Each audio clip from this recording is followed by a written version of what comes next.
Hi everybody. It's been a while since I posted last, but just wanted to make sure I followed up with you guys. I've been pretty busy because I just finished publishing my first book.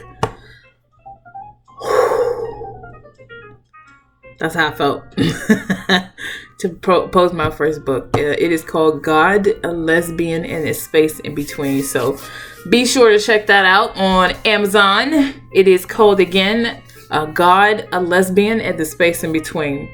I'm going to do a video after this one for my book. I just had that idea this morning. It's like, hey, why don't I just tell everybody what the book is about, right? In short, from the author. I'm an author. Can you believe that? I can't. Sometimes I think about it and I'm just like, wait, what? You're an author? No. Wait, what? How is that possible? Still, I'm still coming to terms with what I've done, or what God has done through me. And already it has stirred up so much. I've so far had about 4 interviews, some on Facebook, and also I just finished my first podcast interview, which is very exciting. I will be posting those things on my website as well as on my vlog page as well for YouTube. So today I want to talk about seasonal or season recognition, right? That is a very, very big thing for me in where I am right now. Over the past few years, what I've done is I've tried my best to be more flexible, be more understanding and compassionate when it comes to certain relationships. And I am a homebody. I love staying at home. I like playing video games. Obviously, no, not obviously, but my wife likes playing video games more than I do because she's a nerd. Like, seriously, she could play video games for 5 hours a day. And I'll just be like, what are you doing? How can you do that for so long? But whatever. That's her thing. But sometimes I like to play video games. Sometimes I paint. I might probably paint later today because I haven't in a while. Some of these pictures are more art as well. You can't really see that one, but it's pretty awesome. I like it. And just basically, I like to be in my own energy. Crowds stress me out a lot. People stress me out a whole lot. And I don't know. I like my own space. You know, it is what it is. But that's okay, I guess. It's just me. However, I have had some very, very, very different relationships. But what I specifically want to talk about is the seasons in relationships, like the recognition of a season. For the most part, when I'm around someone, I like to assess how I feel. I'm a very emotional person. The writing, the singing, or whatever you want to, the painting, I'm full of emotion, right? That's just who I am. And for me, when I love somebody, or if I admire someone, or if I think a person is awesome, I'm truly there 100%. Like, oh my God, you're awesome. Weird. But I'm just invested. I'm there, right? And I've been going through several months of therapy. I just restarted therapy again a few months ago before I finished the book, to prepare for finishing the book emotionally. Like, I really care about myself. I don't want to put myself in a position where I'm going to be incapable without the resources available to make it through anything, right? Especially something like this.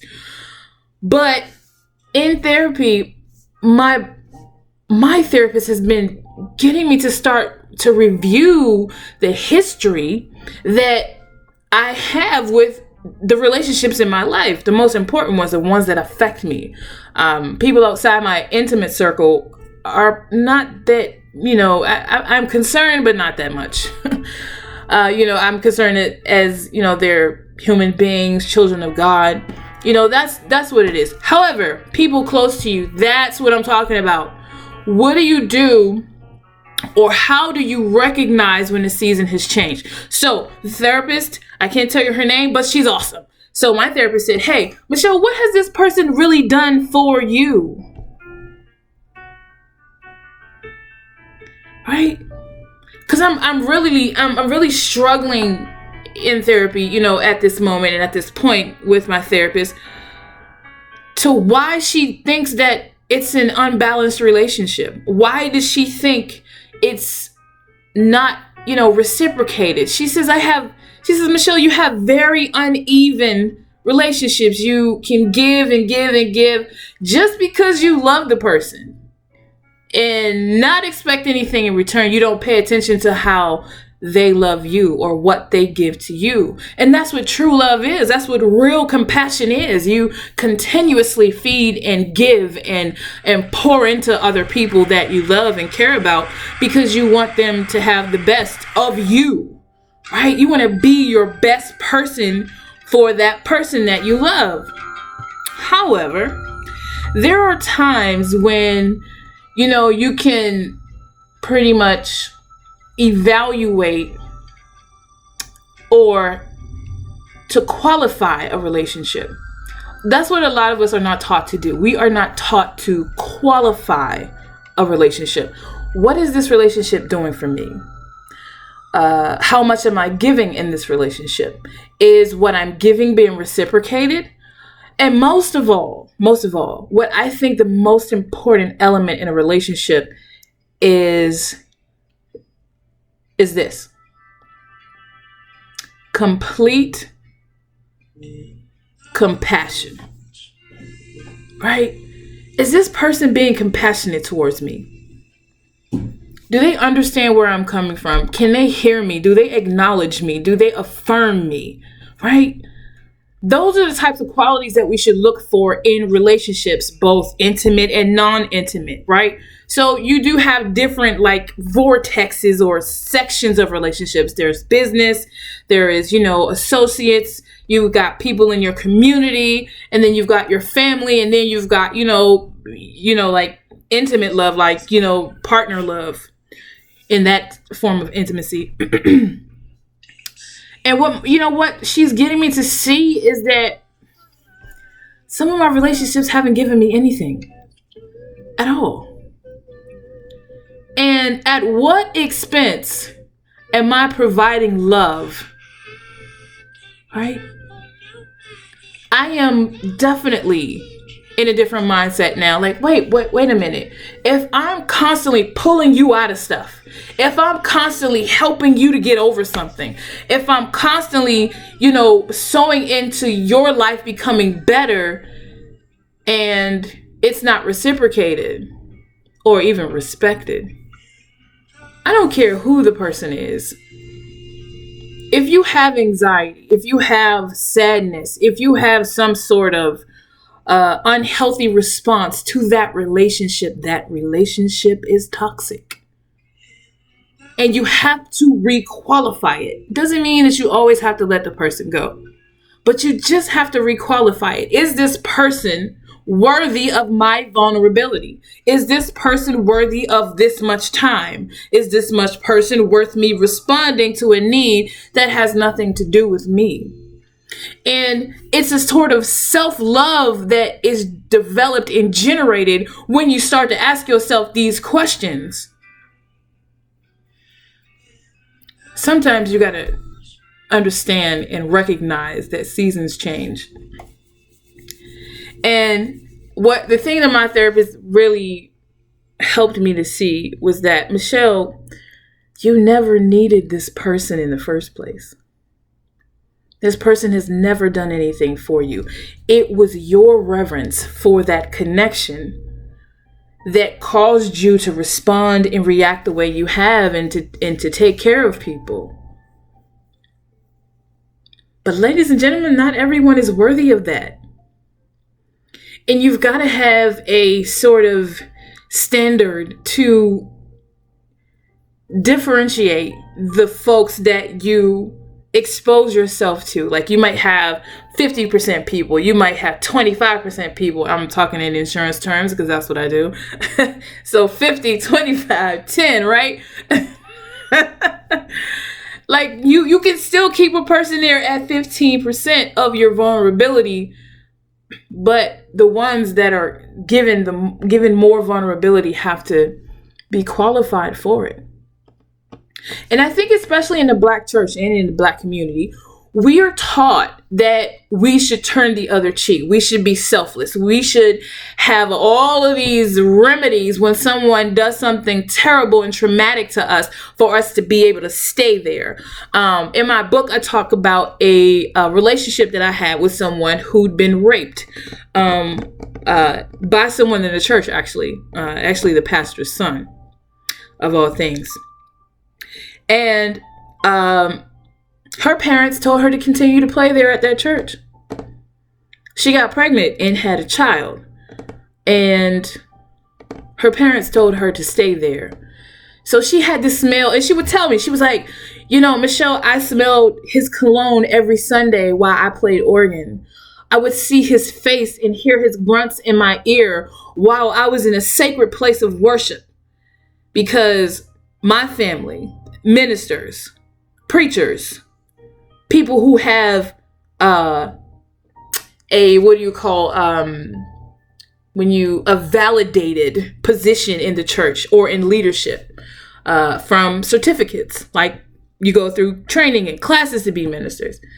And these people told her to continue to use her gifts to worship God, to be intimate with God in a place and in a space that was traumatic and harmful for her, because you're supposed to forgive. I think that there is a problem here. I think that there is a significant problem when we're taught and we're told to always give of ourselves completely in a situation that is traumatic for us. That's not peaceful, and that's not love. That's not compassion for yourself. Obviously, if you heal and you get through everything and you can take a look at that person, because I've had abusers, and I've been able to look at them again in their face and say, hey, how you doing? But because I've given myself space and time for healing. However, I don't believe that you have to continue to give yourself and to be completely open and honest with a person who traumatizes you and puts you in a situation where you're not comfortable or happy or at peace. It doesn't matter the history. What matters is now, right now, this moment. How are you feeling? What are they contributing to you? Because people forget you have to sustain relationships. It just can't be there because you guys have known each other for years or it's been this way. People change. Seasons change. And the issue here is, how are you going to recognize when a season changes? Right? And sometimes, y'all, it's hard. It is hard. And it is hard, especially with family. It's hard with people you've known for a long time. It's hard with people that you love dearly as friends, but you know that their existence in certain areas and spaces of your life, will be toxic and harmful. So you got to cut it out. You got to cut it down. Yeah, some people might say, oh, well, you just being petty. Oh, well, that's you just being dramatic. No, I'm loving myself. That's what it is. And what's wicked, this is the wicked part, not bad, meaning wicked, but the crazy part is that the greatest commandment in Christianity, in the Bible, is to love your neighbor as you love yourself. I think we got it backwards. I think we interpreted that scripture backwards. Be selfless, be open, be, humble, be reverent, be always available to people, no matter what they do to you, or no matter what they say to you, or no matter how they treat you. Right? That is absolutely not self-love. So how can you love your neighbor as you love yourself when you don't love yourself? That's why the world is the way it is today. Because we don't love ourselves, because we don't protect ourselves, because we don't put ourselves continuously in an environment that will not traumatize us when we've been taught to forgive and to turn the cheek. There is a balance. Look at creation. Look at the balance in creation. There is night and day. There is cold and hot. There is male and female. There's a balance, right? There are so many things, so many elements that are not completely all on one scale or the other. We got to learn to love ourselves and to recognize seasons that have changed. I have high blood pressure right now, and I'm getting rid of it because I'm losing weight. Amen. Touch 3 people and say we go lose it. We go lose it. No, but I have high blood pressure right now because I have stayed in traumatic situations for too long because of loyalty. I've been loyal to situations that no longer serve me. And I will not die for loyalty to situations, people, or environments that are always winning when I'm not. Like, I'm always pushing you. I'm always giving to you. I'm always helping you. I'm always pulling you up. What you doing for me? Right? And you have to be selfish in a situation like that, because if a person doesn't automatically encounter a feeling of giving or a desire to make you happy or to help you or to give you what you need, that's an imbalanced relationship. The season is over. It is.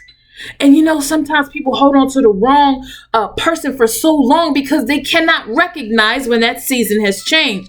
And I think that the reason that we don't recognize the change in seasons is because of our ego. No, this person is not going to not love me. No, I'm going to have this person because I want them. No, I'm going to make sure that I'm there for that person and they know that I love them because of love and loyalty. No, you will die. Your spirit will die. Your mentality, your perception and perspective will die. Your love and your idea of love will die. I have met so many people that don't love the right way because they stayed in a bad season for too long. It's like the seasons naturally. You're not going to walk into a summer with a mink coat. You're not going to walk into a blizzard with no clothes on. You've got to recognize the seasons. There's a time for everything. It's in Ecclesiastes somewhere. I'm not sure where, but it's there. Look it up. There is a time to hate. There's a time to love. There's a time to plant. There's a time to pluck up. There's a time to kill, right?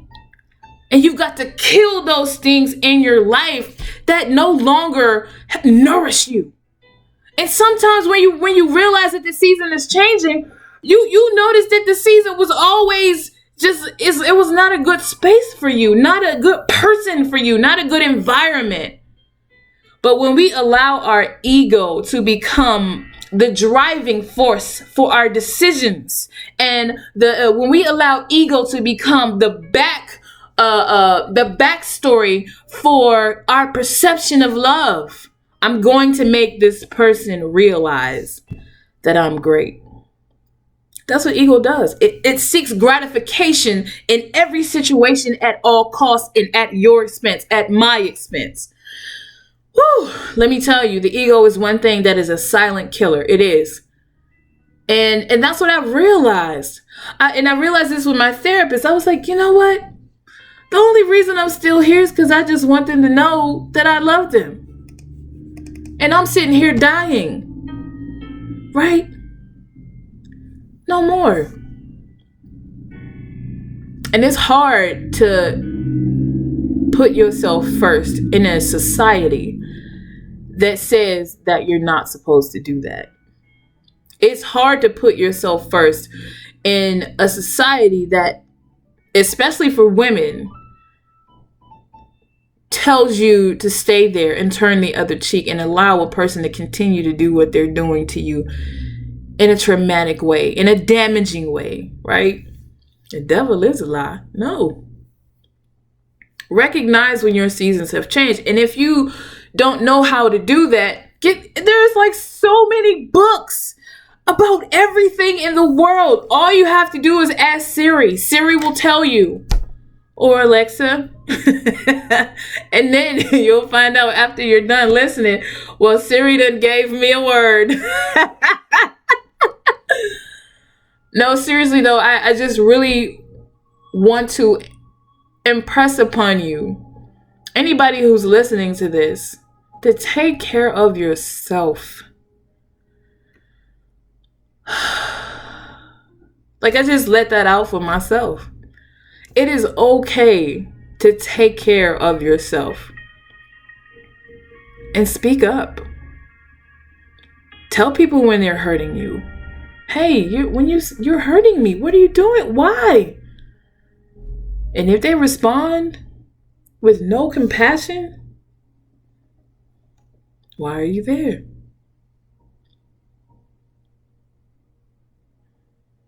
And unfortunately, that's just the way people are most of the time. But anyway, I hope you enjoyed this. This is just my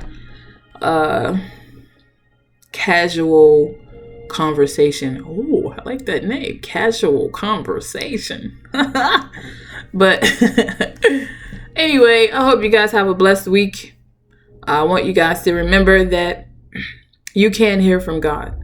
Just ask him to speak and ask him to allow you to hear him and to show you how to hear him. It'll help you.